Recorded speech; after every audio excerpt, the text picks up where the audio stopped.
Right, so I just went and I had a look at your student material for 2023. I don't see the POE document. I want us to just have a look at 2022, because that will give us some sort of idea of what to expect. Because the textbook hasn't changed, so I think they'll just make minor modifications to the POE document.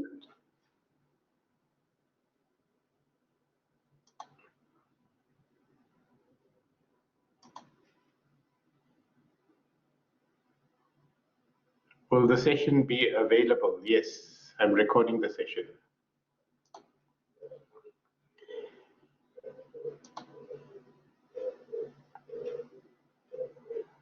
So if I'm looking at the POE document from last year,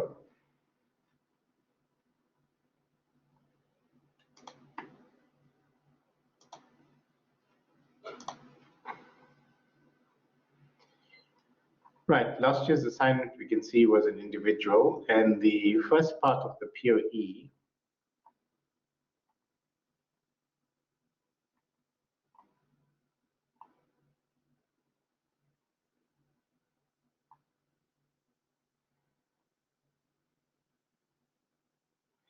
they gave us a POE allocation of marks, final POE. Okay, so part A from last year gave us a picture.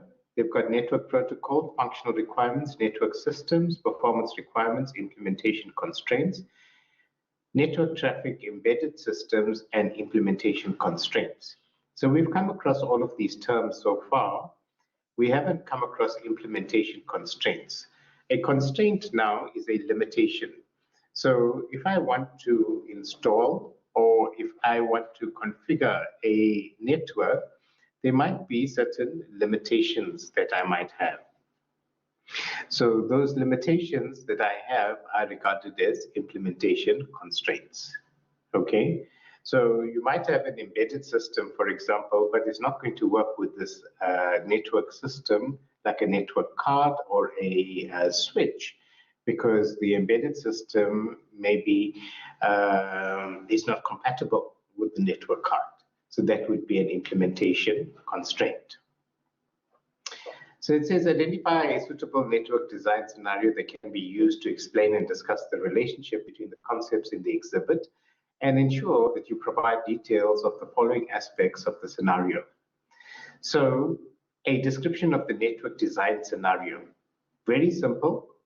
When we talk about network systems, we're only going to be talking about it's either a network card, it's a bridge or a switch, or it's a router.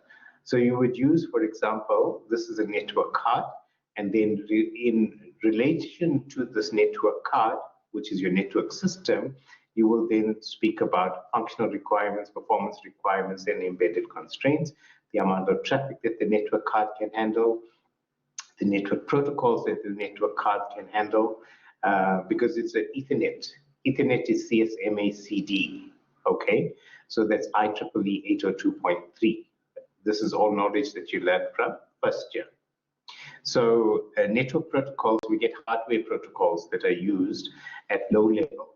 So on layer 2, which is the MAC address, you might have other low-level protocols that would be used there.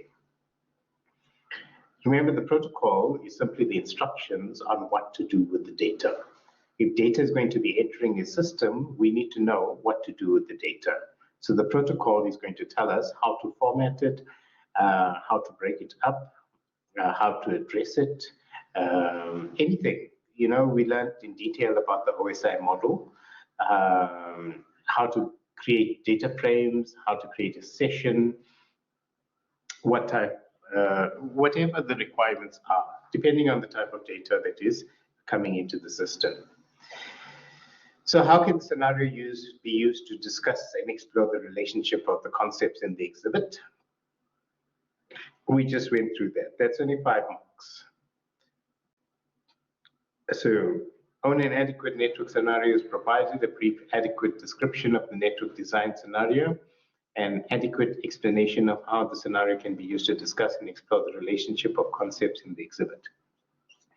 As part of the requirements analysis, when designing a network, explain what are functional requirements, and then list 3 functional requirements as examples for the identified network system in question 1.1. Explain what are performance requirements and list 3 performance requirements. Explain what is implementation constraints and list 3 implementation constraints. Now, your first source of information for any of these tasks would be your textbook. So you would go and have a look at your textbook and you would say, oh, okay, let me go and get some examples of functional requirements, performance requirements, implementation constraints. Let's just see if I can get the textbook quickly.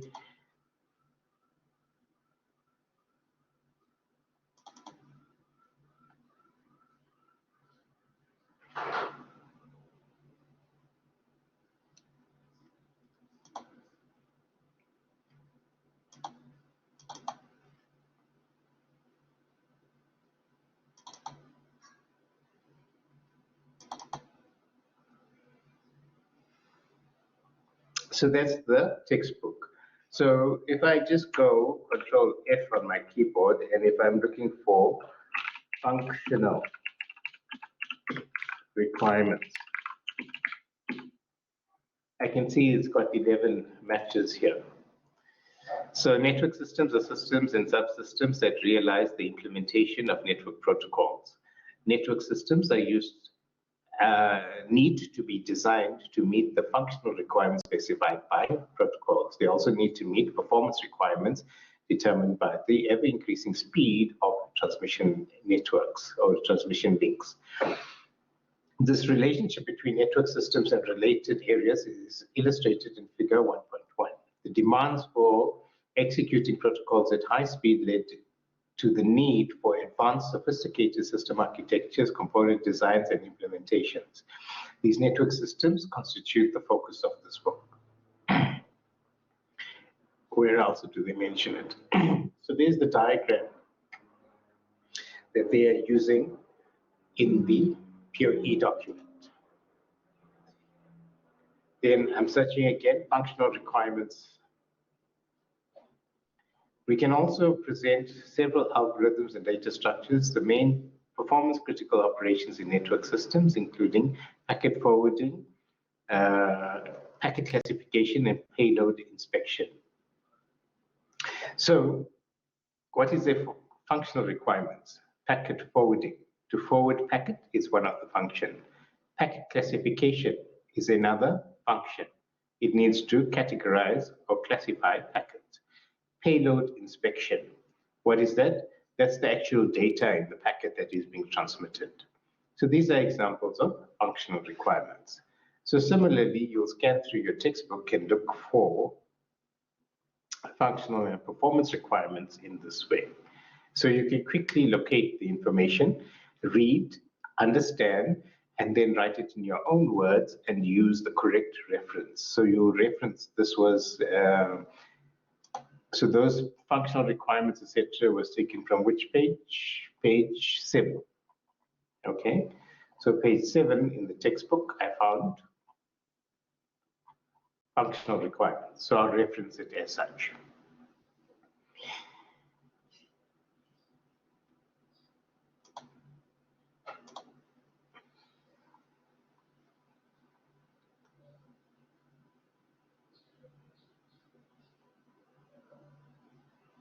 Discuss the relationship between components presented in the exhibit or the picture.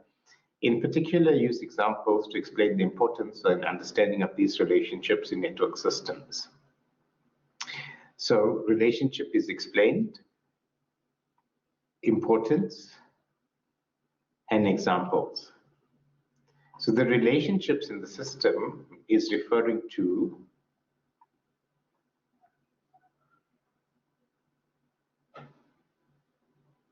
what is the relationship between network traffic and a network system, an embedded system and a network system, a network protocol and a network system. For example, a network system uses a network protocol to process data. In other words, to categorize the data, to address the data, to examine the data, to forward the data. Let's see what else they asked.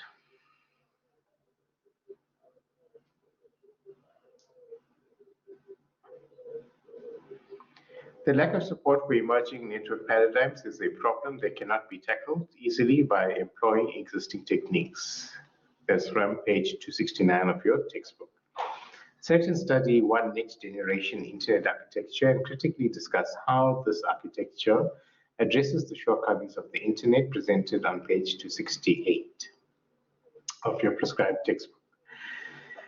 Ensure that your discussion follows the following format. Introduction, explain what the internet architecture is using an example. Describe the next generation internet architecture that you have selected. Explain how the next generation internet architecture addresses the shortcomings of the internet, and a conclusion. So you basically need to write a report that includes the following sections, and we're going to look for next generation internet architectures on page 268. So I'm going to go to my textbook and I'm going to look for page 268. And then it says next generation internet architecture, limitations of the internet, right? Networking trends, trends in network, right? Need for next generation internet. Previous chapters discuss many system designs, technologies that could be deployed today. These topics are important for understanding today's networks and for designing and implementing systems that can be deployed in the internet in the near future. However, it is important to look beyond this horizon to be able to anticipate the developments in networking that will shape medium to long-term future of the internet. This chapter discusses some of the fundamental issues in next generation internet architecture. These trends have considerable impact on the design of next generation network architecture. Network virtualization, a key feature. So the chapter discusses some of the fundamental issues in next generation internet architecture. In particular, we focus on trends in network virtualization,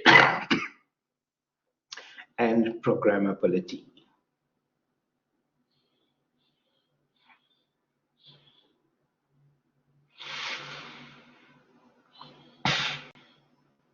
So here,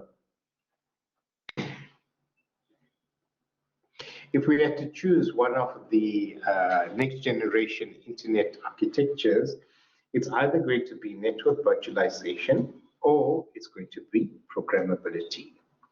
Okay? So you would choose here network virtualization or programmability. What does it say network virtualization is? A key feature likely to be able to be at the core of the next generation network is virtualization. Using virtualization, multiple networks with different functionalities are protocol stacks that share a single physical infrastructure. This support for diversity in a single network infrastructure is essential to accommodate the demands placed on the network. So this is network virtualization. So here I can see that it's exactly the same thing that we learned in Hyper-V. You've got one physical computer, but you're running multiple virtual computers in Hyper-V. In the network, we can have one physical LAN, but we can have a number of VPNs on the LAN. And you would notice that in the college as well. They use a number of VPNs on the single network infrastructure. Then it says programmability to support virtualization and the associated diversity in packet processing. Programmability in the data path of routers is a necessary support function. This programmability is exposed to end systems to allow for a selection of packet processing functions at runtime. So it says to add a level of support to virtualization, we have programmability. Okay, and programmability in the data path of routers is a necessary support function. So what they are saying is I can tell the router which paths to take under different conditions. So a program is basically going to give instructions to the router on what to do with data packets at different points in the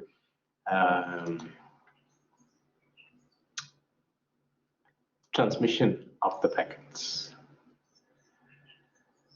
Just checking if there was a message.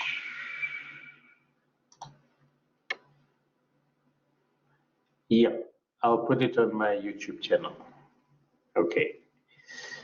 So now remember that I'm taking last year's POE Part A and I'm going through it to give you an idea of how to go through your Part A when we receive it. I'm going to follow up again to see why we haven't received the Part A or the POE, but by simply going through last year's one, you get an idea of the way in which you should work to complete the activity, and then where to go and look for the information. Question 3 says, study the adapter structure in the diagram below and answer the questions that follow. So there's a diagram where you've got a link interface, DMA, memory, processing element, and end system interface. Remember, I drew this on the board some time back as well. Link interface is connected to the network. The DMA takes the data that is received from the link interface, puts it into memory. An interrupt is issued to the processor or the processing element. The processor then says, oh, okay, let me have a look at this data that you have in memory. And then it decides which protocol to use to pass it on to the end system interface, or to the computer, to the router, to the switch that it is being passed on to, or the phone that it's being passed on to, etc. Using suitable example, explain the functions of 5 components of this network adapter. I've just gone through that, but you need to give some examples.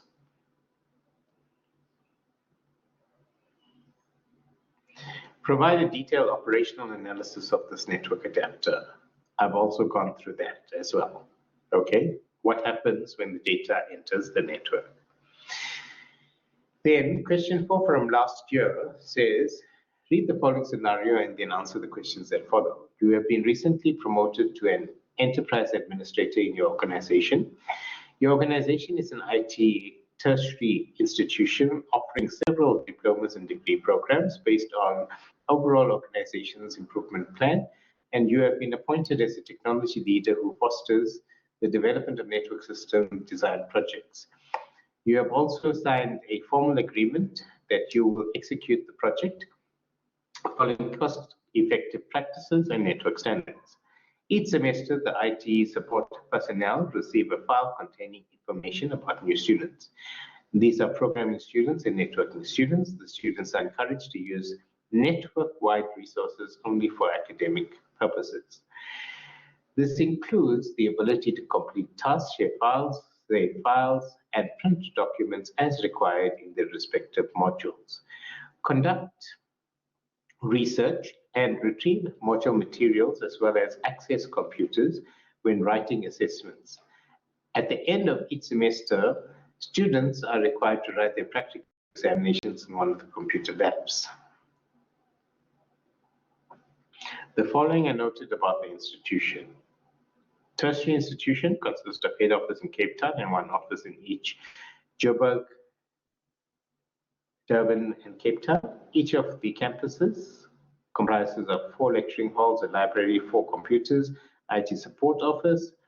All client computers run Windows 10, Office 365, and then the latest version of Visio. The network is centrally managed at the head office, and all campuses are linked to the head office. Each campus is Wi-Fi enabled, providing wireless connection to staff and students. Design and implement routing and bridging solution for the network. So routing and bridging. Ensure that the solution must address the following design and operational aspects of all routers.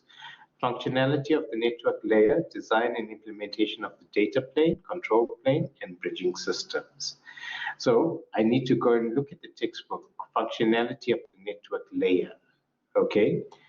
Design and implementation of the data plane. I would go to the textbook and I would read about each of these concepts. So they've given 4 marks for each of these concepts. And then finally they say draw a detailed diagram showing the implementation. So they want a network diagram of the above. So then how would you answer this? You would go and you'd look at your textbook. Functionality of network layer. So I'm going to go to my textbook and I'm going to look for functionality of network layer.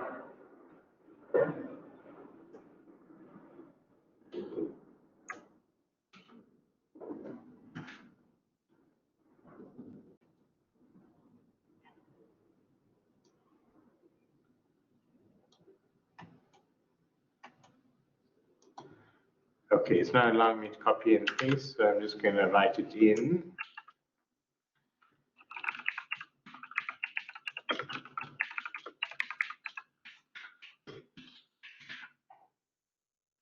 So that's too much of information. I'm just going to look for network layer.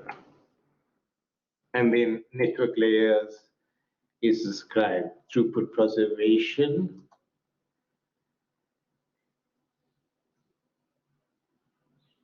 there's the process that that other question was asking for, right? The flow of events for a packet reception from the network is as follows. Packet is received from the link adapter, an interrupt is issued to the processor, which results in a task switch. DMA transfers the packet into main memory. The processor performs a set of memory operations for queuing and the packet for later processing by various network protocols. The processor switches back to the task it was executing before the interrupt occurred. So that's the process that they go through here. So you will search, there's network layer here, right? These network, functionality of the network layer, okay? So this chapter discusses the design and operation of routers. Specifically, we address the functionality of the network layer. What functions need to be implemented in the network layer? What are the performance requirements? What are the main components of the router? So there's it here. Functionality of the network layer is discussed on page 111. The main function of the network layer is to provide end-to-end connectivity. The end system network interface should be able to reach another end system network interface by sending network layer packet. This simple functionality is the basis for the internet design. As discussed in the appendix, the internet protocol, IP, is one of the most common protocols among all systems connected to the internet. Lower layers use different link and physical protocols. Higher layers use different transport and application protocols. The IP is a single communication protocol of hourglass architecture and ensures that all systems can communicate with each other. To achieve end-to-end connectivity, several important protocol features are needed to be implemented in the network layer, right? So you can see there's all of the functions addressing, routing, and forwarding happens at the network layer. Can you see? Now, I will read and I will summarize. I will look at this and I'll say, okay, they want me to discuss the network layer for 4 marks. I can discuss addressing, routing, and forwarding of packets. I can discuss end-to-end communication between network systems. So that's 4 marks I can get for discussing what is the functionality of the network layer. And then you would use page 112 as your reference for that answer. Okay, and network diagrams, we've done examples last year of how to use Visio. So there are YouTube videos on how to do that as well. So let's just look at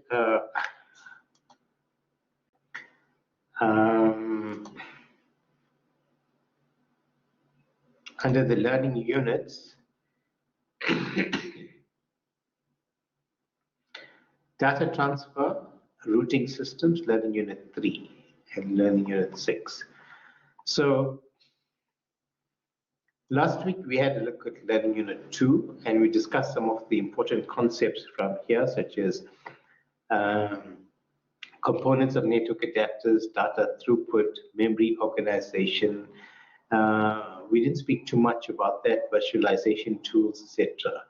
So network requirements, network adapters, and network limitations of the internet. And you see that's what they asked in last year's part A from the POE. So this week you're going to move on and you're going to look at learning unit 3, bridging and routing systems. Now we can see bridges are network devices used to connect networks at the data link layer or layer 2 of the OSI model, whilst routers are internetworking devices that connect local area networks at the network layer, layer 3 of the OSI model.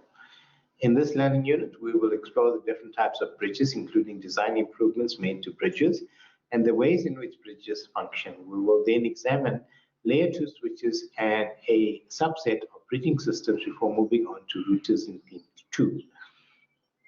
You will look at the design of architecture of generic routers and the ways in which routers manage queues and buffering with regards to single and multiple memory approaches. You will also examine the implementation of IP address structure, including the most commonly used prefix matching algorithms.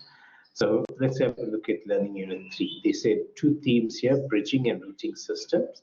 So we need to learn about bridges.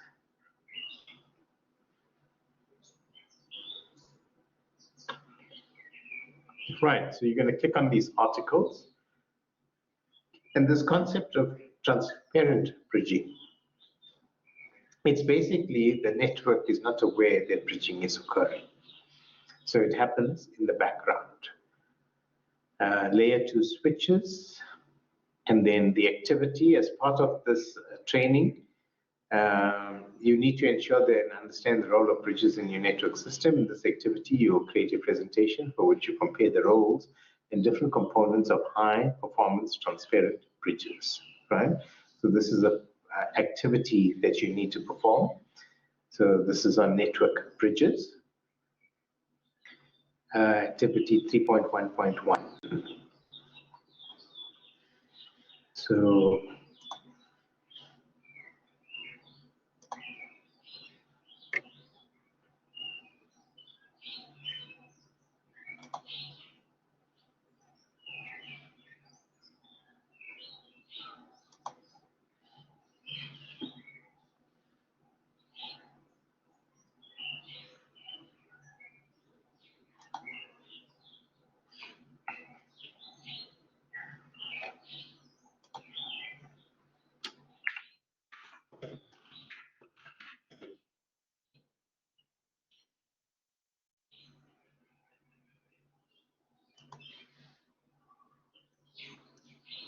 right, so you're going to complete now activity 3.1.1, which is on network bridges.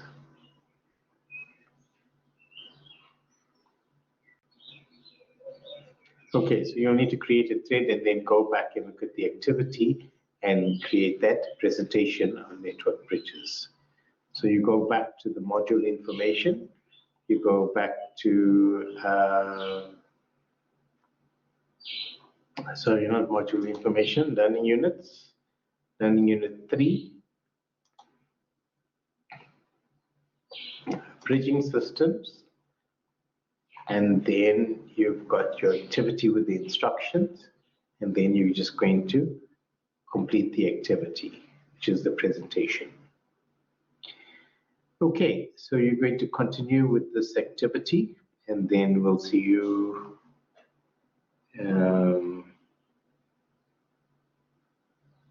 when is the next class?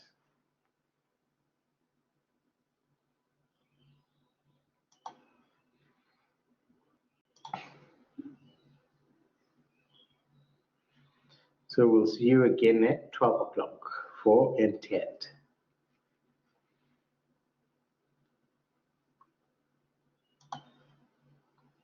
Is there some questions?